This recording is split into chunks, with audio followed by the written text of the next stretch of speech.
Amen. Frères et sœurs, dans Nombre chapitre 15 verset 32, dans Nombre chapitre 15 verset 32, l'Écriture nous donne le briefing de l'histoire qui s'est passée dans le désert. Dieu avait déjà donné la loi à Mose. Il a dit à Mose, le 7e jour sera mon Shabbat. Alléluia. Amen. Ça sera un jour sanctifié. Selon notre calendrier, le sabbat commence le vendredi soir. Et il termine le samedi soir. Au cours de l'histoire d'Israël, même la télé ne pouvait pas fonctionner le jour du sabbat. Jusqu'à 1974, lors de la guerre de Kippour, ils étaient en plein gêne quand la Syrie et l'Égypte ont attaqué. Et depuis lors, ils se sont dit que même le sabbat, la télé doit commencer à fonctionner. Retournons dans le désert. Maintenant dans le désert, Dieu leur avait donné cette loi.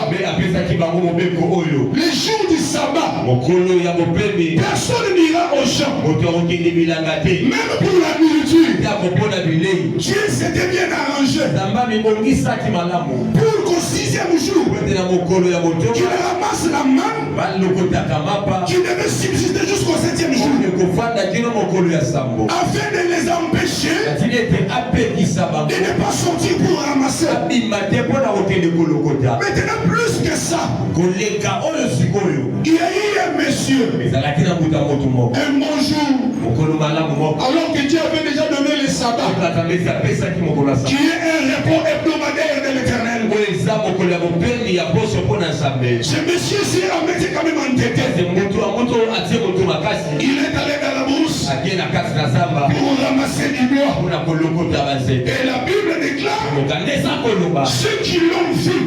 Et monsieur, comment tu peux violer le sabbat de l'Éternel? La loi est claire et limpide. Et le jour de sabbat, personne ne peut sortir. Personne ne peut travailler. Alors viens, on va t'amener. On l'a amené chez Moïse. Moïse a dit, oh, doucement. Ils l'ont mis en prison. Parce que ce qu'on devait le faire n'avait pas encore été prononcé. On l'a laissé en prison pour l'inspecter. Alléluia. Amen. Maintenant prenons les ailes de la prophétie pour comprendre. Est-ce que c'était par hasard que Dieu a ramassé cette histoire et nous l'a mis dans la Bible? Non, non, non. Tout ce qui est écrit, toute écriture est inspirée de Dieu. Il dit pour enseigner, il dit pour corriger, afin que tu sois parfait. Alléluia. Amen. Cet homme qui sort, qui va dans la brousse, qui ramasse les bois, il s'agissait de qui? Et c'est quoi aussi le bois? Alors que dans Luc, chapitre 23, verset 31, bien-aimé, il m'avait été dit d'enseigner. Quand c'est l'exhortation, je prêche pendant 20 minutes et j'avais respecté le vendredi. N'est-ce pas ça? Alors acclame le Seigneur. Voilà. Luc 23, verset 31. Luc chapitre 23, verset 31. Car si l'on fait ces choses au bois vert, qu'arrivera-t-il au bois sec? Répète encore, mollo, tout doucement. Car si l'on fait ces choses au bois vert, que arrivera-t-il au bois sec? Ok. Les Christ après avoir été arrêté. On les tabassait. Il y avait des femmes qui pleuraient. Comme les mamans pleurent facilement. Alors le Seigneur regarde. Il dit, Si on fait ces choses au bois vert, mais qu'est-ce qu'on peut faire au bois sec? Alléluia. Amen. Une autre écriture. Quand Christ opère un miracle, quand Christ opère un miracle, il nous dit à la personne,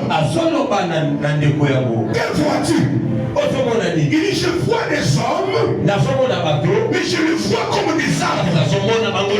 Nous sommes tous d'accord. Quand la Bible parle des arbres, il fait allusion aux hommes. Alléluia. Amen. Maintenant ici, il n'est pas question d'arbres. Il n'est pas question de bois verts.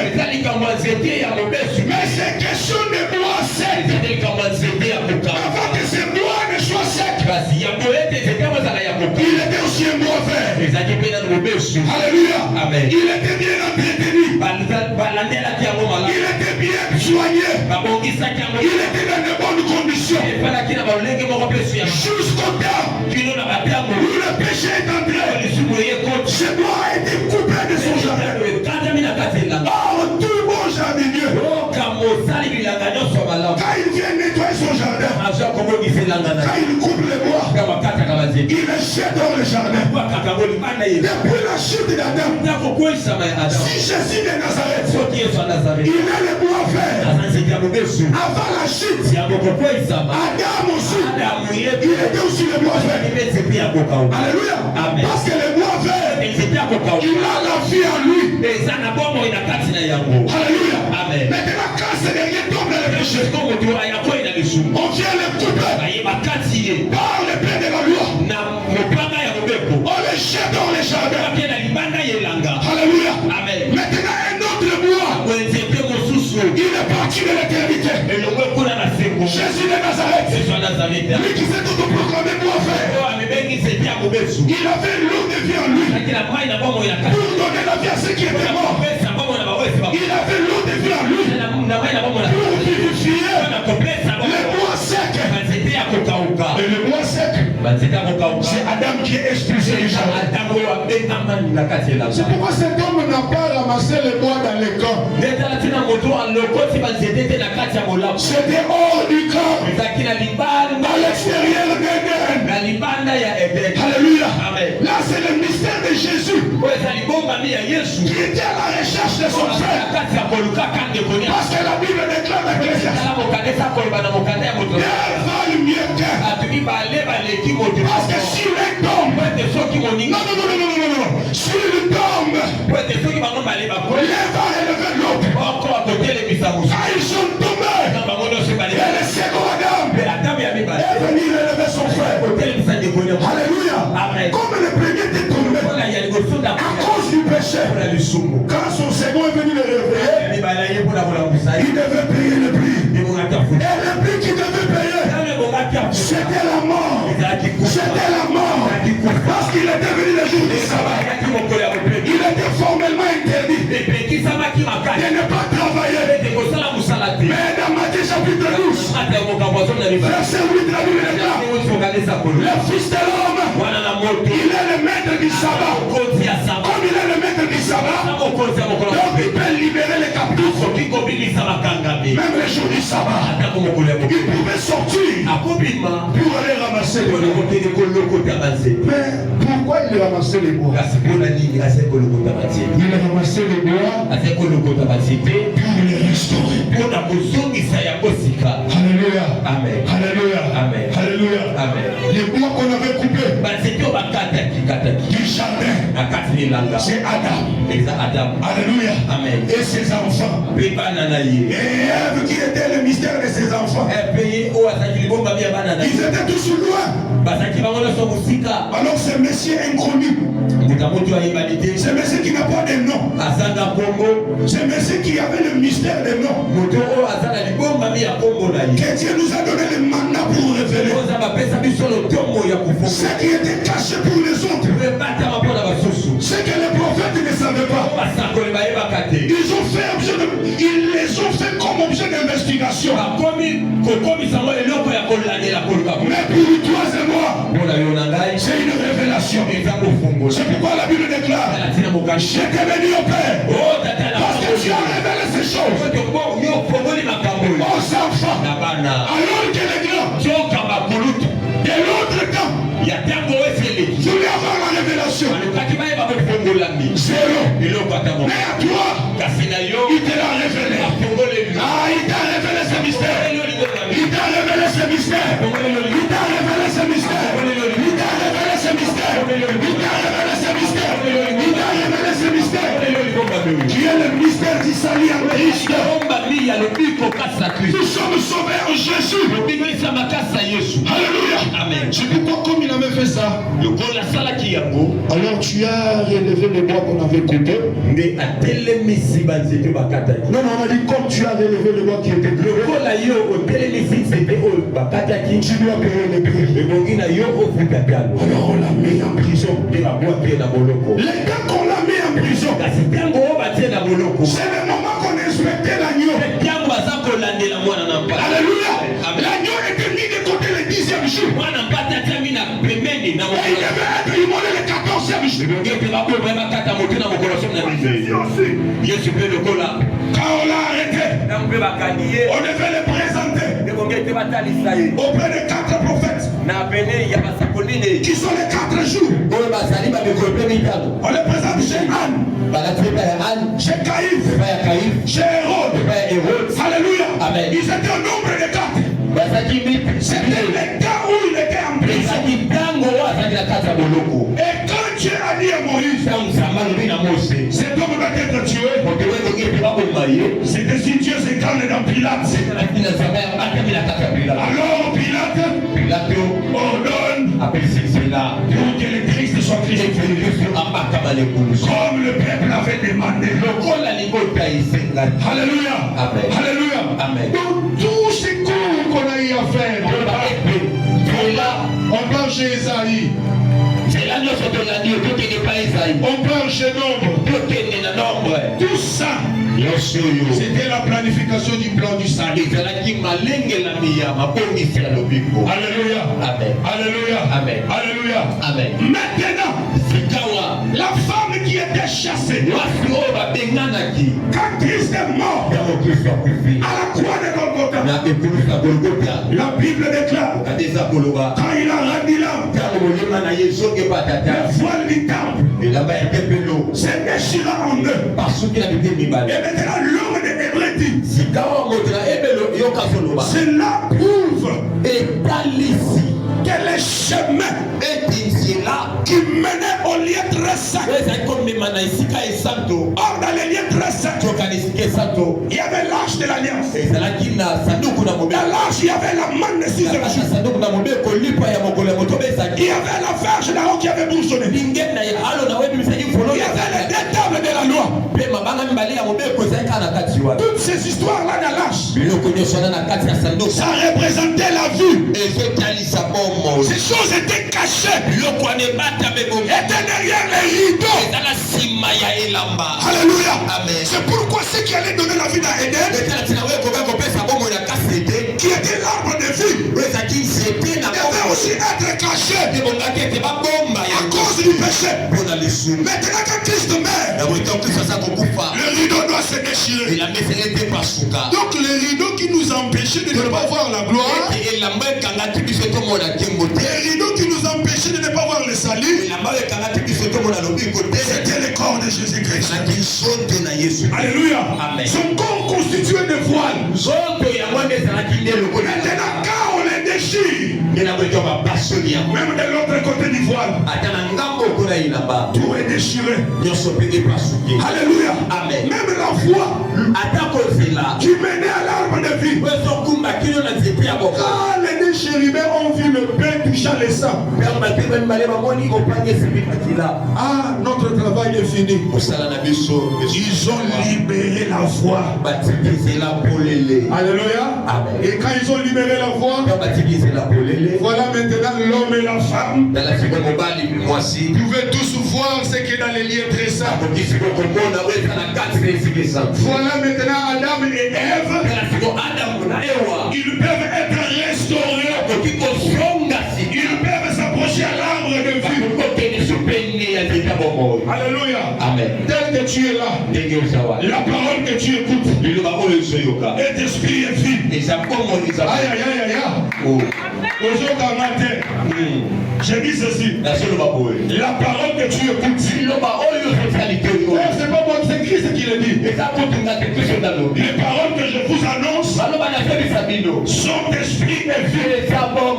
Celui qui écoute la parole, il reçoit la vie. Ah, j'ai dit, tu reçois la vie. Reçois la vie. Reçois la vie. Reçois la vie. Reçois la vie. Reçois la vie. Reçois la vie. Jésus. Acclame pour le Seigneur. Acclame pour Jésus. Acclame pour Jésus. Acclame pour Jésus. Alléluia. Amen. Donc, comme il a payé la rançon, l'homme qui était chassé, l'homme comparé la route, il peut voir clair que la route est libre. L'homme qu'on a empêché, frères et sœurs, toute la scénario est même. Ce sont les mêmes histoires que Dieu a dit à Moïse de reprendre dans les tabernacles. Parce que le rideau qui menait dans les lieux très simples, il a été dit à Moïse, tu vas représenter les chérubins pour empêcher l'homme de ne pas venir. Maintenant, comme on appelle la rançon, alors le voile doit se déchirer. Mais il y a un mouvement prophétique. Le voile ne se déchire pas d'en bas jusqu'en haut. Mais le voile se déchire du haut jusqu'en bas. Non, c'est pas par hasard. C'est parce que la décision du déchirer du voile ne manait pas de la terre. Mais cela, non, ne manait pas de la terre. Mais cela émanait du ciel.